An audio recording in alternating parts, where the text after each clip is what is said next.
Right ఇక digital exclusive లో చూస్తున్నాం. కర్ణాటకలోని ధర్మస్థలలో ఇప్పటికే తవ్వకాలు అనేవి కొనసాగుతున్నాయి. 5వ రోజుకి చేరింది ఈ తవ్వకాలు. అయితే నిన్న 7-8 స్పాట్స్ లో తవ్వకాలు అనేవి కొనసాగించారు అధికారులు. ఈ రోజు 9వ స్పాట్ లో ఆ తవ్వకాలు అనేవి కొనసాగించే అవకాశం కూడా కనిపిస్తుంది.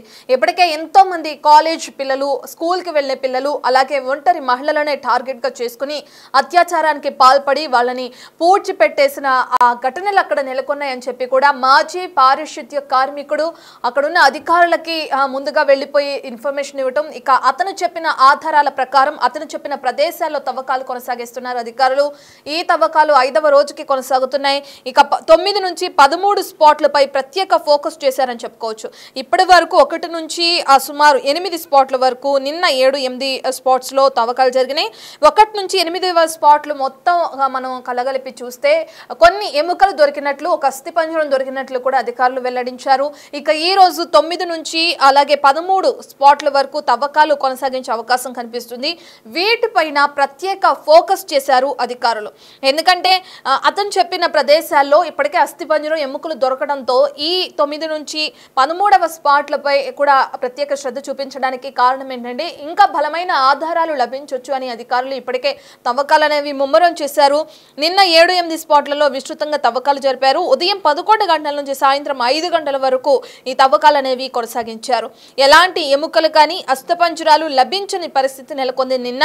మరి ఈ రోజు 9 నుంచి 13 మధ్య తవ్వకాలు జరుపుతున్న నేపథ్యంలో మరి సిట్ అధికారులకి ఎటువంటి ఆధారాలు సేకరించే అవకాశం ఉంది, ఎటువంటి వాళ్ళు చేసుకునే అవకాశం ఉంది అనేది కూడా మనకు తెలియాల్సి ఉంది. ఇందులో ప్రధానంగా 9 నుంచి 13 మధ్య ఎక్కువ సంఖ్యలో డెడ్ బాడీలు పూడ్చినట్లు కూడా ఫిర్యాదులో పేర్కొన్నారు పారిశుద్ధ్య కార్మికుడు. ఇక ఆ ప్రకారం చూస్తే ఈ 9 నుంచి 13 మధ్య ఈ రోజు తవ్వకాలు జరుపుతున్న ప్రదేశాల్లో ఎటువంటి ఆధారాలు లభిస్తాయని చెప్పి మొత్తం అంతా కూడా చాలా వరకు ఆసక్తిగా ఎదురు చూస్తున్న సందర్భం నెలకొందని చెప్పుకోవచ్చు. ఎందుకంటే ధర్మస్థల అంటే ఎంత ప్రత్యేకమైన ప్రదేశం అనేది మనకు తెలిసిన విషయమే. అనేక ప్రాంతాల నుంచి కూడా అక్కడ దేవుని దర్శించుకోవడానికి అందరూ వస్తూ ఉంటారు. అటువంటి ప్రదేశాల్లో ఎన్నో మిస్సింగ్స్ కేసు నమోదవటం ఎప్పటి నుండో కూడా కొనసాగుతూనే ఉంది. దానిపైన ఒక ప్రచారం ఉంది. అక్కడికి వెళితే ఒంటరిగా ఎవరైనా మహిళలు తప్పిపోతారు అనేది ఒక రూమర్ గా ఉంది అని చెప్పి ఇన్నాళ్ళు ఒక కథనం నడిచింది. అయితే దానికి పులి స్టాప్ పెట్టే విధంగా ఇప్పుడు ఒక పారిశుద్ధ్య కార్మికుడు వెళ్ళి అటు సిట్ అధికారులకు ఇన్ఫర్మేషన్ ఇవ్వటం, దాని తర్వాత అక్కడ తవ్వకాలు కొనసాగించడం, అందులో భాగంగా కొన్ని అవయవాలను అంటే ఎముకల్ని కానీ అస్థిపంజరాలని కానీ పోలీసులు అధికారులు దాన్ని బయటకు తీయడం కూడా మనం చూస్తున్నాం. ఈ రోజు జరిగే 9 నుంచి 13 స్పాట్స్ లో తవ్వకాలు ఏ విధంగా కొనసాగుతున్నాయి, అసలు ఇంకా ముందు ఆధారాలు సేకరిస్తే కేసు ఏ విధంగా టర్న్ అయ్యే అవకాశం ఉంది, ఈ డీటెయిల్స్ అందించడానికి ఢిల్లీ నుంచి మా ప్రతినిధి శివ అందుబాటులో ఉన్నారు. రెడ్ శివ, మనం చూస్తున్నాం నిన్న 11 గంటల నుంచి 5 గంటల వరకు జరిగిన తవ్వకాల్లో ఎటువంటి ఆధారాలు లభించలేదని సిట్ అధికారులు వెల్లడిస్తున్నారు. ఈ రోజు జరిగే తవ్వకాల్లో భాగంగా ఏవైనా ఆధారాలు ఒకవేళ లభిస్తే దాని తర్వాత విచారణ ఏ విధంగా కొనసాగే అవకాశం ఉందట రెడ్ శివ? ధర్మస్థల మృతదేహాల తవ్వకాల కేసు తీవ్ర ఉత్కంఠ రేకెత్తిస్తోంది. 5వ రోజు తవ్వకాలు జరిపేందుకు సిట్టు బృందం సిద్ధమైంది. ఈ తాత్కాలిక ఒక సెల్ఫ్ ఏర్పాటు చేసుకుని అక్కడ మృతదేహాలు ఇక్కడ 9 నుంచి 13 స్పాట్లలో పాతి పెట్టారు. అక్కడ ఎక్కువ మృతదేహాలను అక్కడ ఖననం చేశారని కూడా పారిశుద్ధ్య కార్మికులు చెప్పిన నేపథ్యంలో ఆ 9 నుంచి 13 స్పాట్లపై సిట్టు బృందం ప్రత్యేక ఫోకస్ పెట్టింది. ఇక 6వ స్పాట్ లో అస్థికలు లభించడంతో సర్వత్రా ఆసక్తి నెలకొంది. ఎముకలు లభించే నేపథ్యంలో ఇంకా మరింత అవకాశం కూడా అందరూ ఇచ్చారు. కానీ నిన్న 7-8 స్పాట్లలో విస్తృతంగా తవ్వకాలు జరిపేప్పటికీ ఎటువంటి ఆనవాళ్లు కానీ ఎటువంటి మానవ అవశేషాలు కానీ ఎక్కడ కూడా ఉదయం 11 గంటల నుంచి సాయంత్రం 5 గంటల వరకు ఈ తవ్వకాలు జరిపారు. ఎలాంటి ఎముకలు కానీ అస్థిపంజరాలు కానీ లభించలేదంటూ కూడా సిట్టు బృందం తెలియజేసింది. ఇక ఈ రోజు 9 నుంచి 13 మధ్య తవ్వకాలు జరిపేందుకు సిట్టు బృందం సిద్ధమైంది.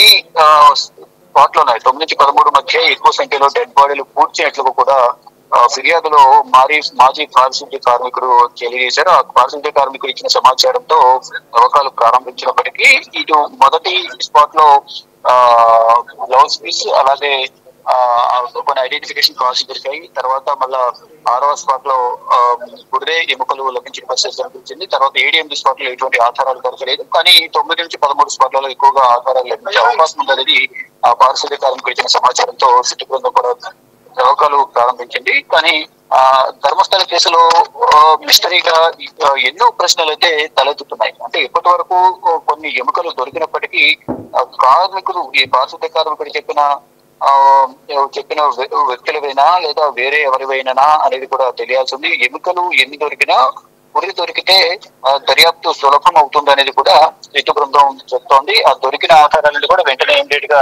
ఫోరెన్సిక్ ల్యాబ్ కు పంపిస్తూ ఉన్నారు. అక్కడ పంపించిన తర్వాత వాటిని చెక్ చేస్తూ ఉన్నారు. అంటే అన్నిటికీ DNA టెస్ట్ చేయడం అనేది కూడా కష్టతరం అనేది ఈ సిట్టు బృందం చెబుతోంది. దొరికిన ఆధారాలు వాటిని దెబ్బతినకుండా వాటిని ప్రత్యేకంగా వెంటనే కవర్స్ లోను బకెట్ లోను మొదట బుర్ర జరిగినప్పుడు ఒక బకెట్ లో భద్రపరిచారు. తర్వాత ఎముకలు కవర్లు భద్రపరిచారు. వాటి కూడా ఇమీడియట్ గా ఫోరెన్సిక్ ల్యాబ్ తరలించారు. తరలించిన తర్వాత అక్కడ చెక్ చేసిన తర్వాత DNA ద్వారా టెస్ట్ చేయాలనేది కూడా వారు చెప్తూ ఉన్నారు. కానీ అన్నిటికీ DNA టెస్ట్ నిర్వహించాలా, బాధిత కార్మికులు చెప్తున్నట్లు అందరి అత్యాచారం జరిగిందని కూడా స్వీకరించారు. DNA టెస్ట్ నిర్వహించడం అనేది అసాధ్యం కూడా వారు చెప్తున్న నేపథ్యంలో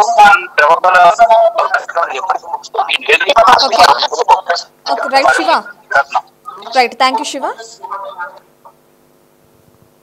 రైట్, ఇక 1995 నుంచి 2014 డిసెంబర్ వరకు ధర్మస్థలలోని దేవాలయంలో పనిచేసిన ఒక పారిశుద్ధ్య కార్మికుడు పాప భీతితో అక్కడికి ముందుకు వచ్చి ఎన్నో శవాలని పూడ్చిపెట్టినట్లుగా, అంటే వంటిపైన నూలు పోగు కూడా లేని శవాలని, పేదల్ని, ఒంటరి మహిళల్ని, స్కూల్కి వెళ్లే పిల్లల్ని, కాలేజ్కి వెళ్లే అమ్మాయిల్ని ఎంతో మందిని కూడా అత్యాచారం చేసి ఇదే ప్లేస్లో నేను పూడ్చిపెట్టాము, దీన్ని ఎవరు చేశారు, ఎందుకు చేశారో కూడా నాకు తెలుసు అని చెప్పి అధికారుల ముందు ఒప్పుకోవటం, దాని తర్వాత అక్కడ ధర్మస్థలలో ఈ విధంగా తవ్వకాలు కొనసాగించడం, ఇక అందులో భాగంగా కొన్ని దుస్తుల్ని, అదే విధంగా కొన్ని ఎముకల్ని, ఒక అస్థిపంజరాన్ని కూడా అధికారులు కనుగొనడం కూడా చూస్తున్నాం. ఒక్కసారిగా ఈ వార్త దేశాన్ని కుదిపేస్తుందని చెప్పుకోవచ్చు. మరీ ముఖ్యంగా కర్ణాటక మొత్తం షేక్ చేస్తుంది వార్త. ఎందుకంటే ధర్మస్థల అంటే ఎంతో పవిత్రంగా భావించే ఆ ప్రదేశంలో ఇటువంటి అత్యాచారాలకి ఇన్ని సంవత్సరాల నుంచి పాల్పడుతుంటే మరి అక్కడున్న అధికారులు ఏం చేస్తున్నారు, పోలీస్ వ్యవస్థ ఏం చేస్తుంది? ఇంతమంది అత్యాచారానికి పాల్పడి ఈ విధంగా చంపేసి శవాల్ని పూడ్చిపెట్టే వరకు వచ్చిందంటే అక్కడున్న అధికారులు ఏం చేస్తున్నారని చెప్పి కూడా సామాన్య ప్రజలందరూ కూడా క్వశ్చన్ చేస్తున్న పరిస్థితి. ఈ రోజు 9 నుంచి 13 స్పాట్స్ లో ఆ తవ్వకాలు కొనసాగిస్తున్నారు. అందులో భాగంగా ఏదైనా ఆధారాలు బయటకు వస్తే దాని తర్వాత విచారణ ఏ విధంగా కొనసాగుతుంది, ఇదంతా ఎవరు చేశారు, ఎవరి పేరు బయటకు వస్తుంది. ఇప్పుడు ప్రస్తుతానికి ఇవే క్వశ్చన్స్ అనేవి తెరపైకి వస్తున్నాయి. మరి చూడాలి ఈ రోజు జరిగే తవ్వకాల్లో భాగంగా ఎటువంటి ఆధారాలు బయటకు వస్తాయో.